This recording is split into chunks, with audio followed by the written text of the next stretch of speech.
Bonjour, dans cette vidéo, on va voir tout ce qui est à connaître sur la notion de fonction et surtout les généralités à savoir. Il y aura le cas spécifique des fonctions affines et linéaires que je ferai dans une seconde vidéo, dernière vidéo sur les fonctions.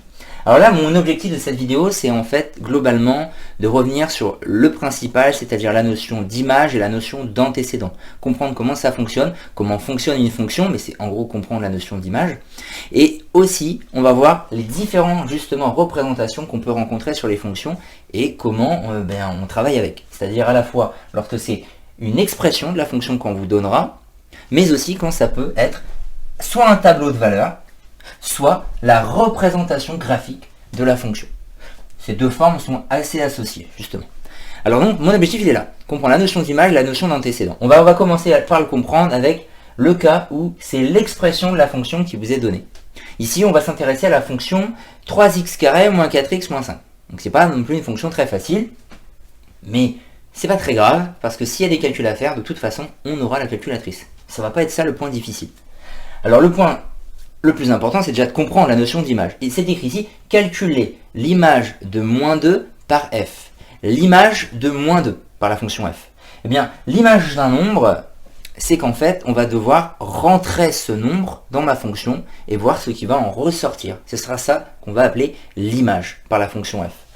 Eh bien, vous avez votre expression qui est 3x carré moins 4x moins 5. À la place de x, vous allez mettre moins 2. C'est comme ça que vous allez trouver l'image.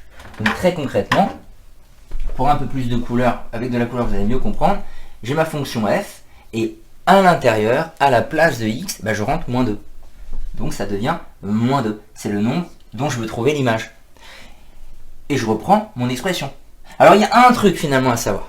Sinon on fait n'importe quoi, et si on sait ça, ça devrait aller tout seul avec la calculatrice. C'est de savoir que quand vous avez 3x carré, en fait, c'est 3 fois x carré. Quand vous avez 4x, c'est 4 fois le x. Si on sait ça, globalement, ça va aller tout seul. Ça va donner 3 fois, et là, à la place du x carré, à la place du x, vous mettez moins 2. Donc c'est moins 2 qu'on met au carré. Alors seulement, faites attention, c'est x tout entier qui est mis au carré.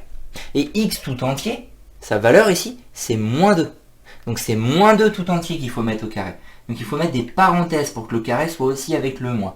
Un cas particulier, c'est pour ça que j'ai choisi de faire une valeur négative pour vous le présenter. C'était le seul cas particulier. Quand on remplace, c'est là où on peut se tromper. Sinon, il n'y en a pas d'autre. Donc, moins 4 fois, encore la valeur de x, à nouveau moins 2. Et là encore, je ne peux pas écrire comme ça, il faut mettre des parenthèses pour séparer. Moins 5, la fin de ma fonction. Je tape ça à la calculatrice tout entier, pas de problème, elle va me donner 15. Voilà. Je viens de trouver l'image de moins 2 par ma fonction f. L'image de moins 2, c'est 15. Alors, vous pouvez voir en dessous qu'on va s'intéresser à la notion d'antécédent, mais que j'ai barré. Pourquoi j'ai barré? Parce que trouver l'antécédent d'un nombre par une fonction, ça, on peut vous le demander à partir d'une expression, mais que dans deux cas particuliers, qui n'est pas le cas que j'étudie ici. C'est le cas que vous verrez dans l'autre vidéo, où on vous parle d'une fonction affine. Une fonction affine, c'est une fonction de cette forme-là, ax plus b. C'est pas le cas ici, avec le x carré, c'est pas du tout une fonction affine, donc c'est trop compliqué. On vous demandera pas de trouver l'antécédent. Ou alors il y a les fonctions linéaires, qui sont des cas encore plus particuliers, ax, là aussi on peut vous demander l'antécédent. Pour ces deux-là, l'antécédent d'un nombre, c'est possible. Mais ce ne sera pas le cas quand les fonctions est comme ça, on vous demandera juste de calculer une image, pour la parenthèse. Alors maintenant, on va retrouver les deux. Là, ça va être possible. À nouveau la notion d'image, et aussi la notion d'antécédent. Enfin, on va pouvoir. Alors, d'abord avec un tableau de valeurs. C'est aussi quelque chose de très facile en fait, un tableau. Une fois qu'on l'a vu, compris, la question devient vraiment facile. Vous avez ici la ligne où il y a écrit x. Moins 2, 0, 1, 5. Tout ça, c'est les valeurs de x possibles. Ce par quoi on peut remplacer x. Et en dessous, qu'est-ce que ça va être du coup? Eh bien, c'est la valeur que va prendre la fonction, l'image en fait qu'on va obtenir du coup.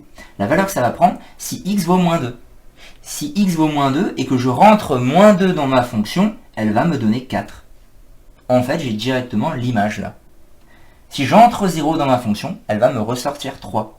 Autrement dit, l'image de 0 par la fonction f, c'est 3. L'image de 1, c'est 5, etc. C'est comme ça que ça fonctionne. Du coup, si vous prenez la question ici, quelle est l'image de moins 2 par f? Je prends mon tableau.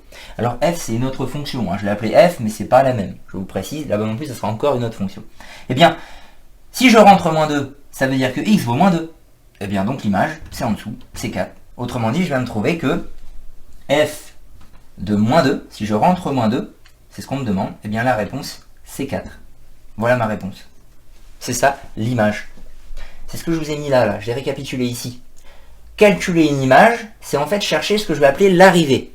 Vous connaissez le départ, vous savez ce que vous allez rentrer dans la fonction, mais vous cherchez quelle sera la fin. Donc là, je rentre -2, la fin sera 4. Et donc, ça m'amène à l'autre possibilité. Question, trouver antécédent d'un nombre. Trouver l'antécédent, c'est plus l'arrivée que je vais chercher, et le départ que je connais, c'est l'inverse. Donc ça veut dire que c'est l'arrivée qu'on me donne, et je veux chercher comment je l'obtiens, cette arrivée. Par quel chemin, par quel départ.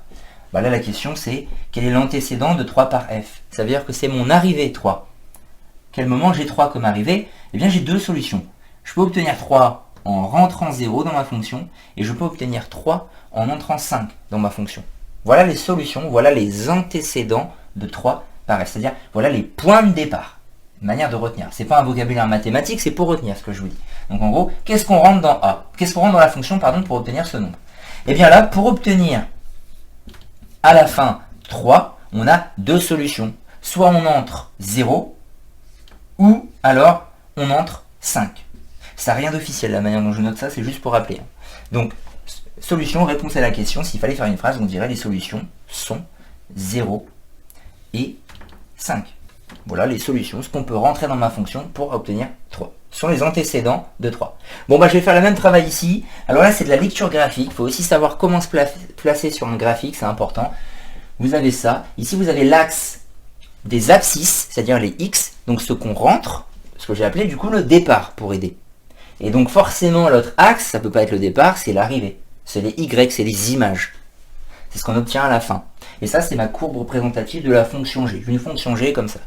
Et alors, question, image et antécédent, vous allez voir comment on fait. Alors, donner l'image de -2. Image de -2, ça veut dire que je rentre -2. Eh bien, vous n'avez qu'un truc à savoir, c'est ce que je viens de faire là, en fait. Si vous savez que ça, c'est votre axe de départ, rentrer -2, c'est que c'est le départ. Donc, vous devez vous rendre en -2 sur l'axe de départ. Ça, c'est 1, donc ça, c'est -1, ça, c'est -2. Donc, vous vous rendez ici en -2, et vous allez chercher la courbe, vous allez la chercher. Donc vous allez la chercher ici, et vous voyez que ça vous amène en hauteur. À l'arrivée, ça vous amène ici, en -1. Je redis, trouver l'image, c'est que vous entrez l'arrivée, vous cherchez le départ, et l'arrivée, c'est ça. Vous devez retenir par cœur ça. C'est ce qu'on entre. Sur cet axe-là, c'est ce qu'on rentre.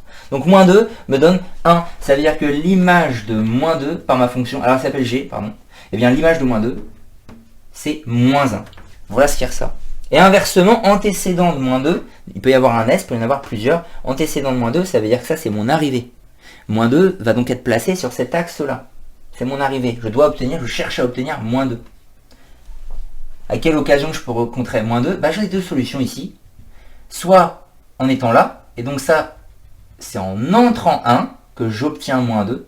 Je vous rappelle qu'on cherche un point de départ pour le coup, ou alors en entrant -1. Donc j'obtiens -2 comme arrivée. Comment? En entrant soit -1, soit 1. Voilà, on peut noter donc que G de -1, c'est une première solution égale -2. Et aussi G de 1 égale -2 également. Voilà.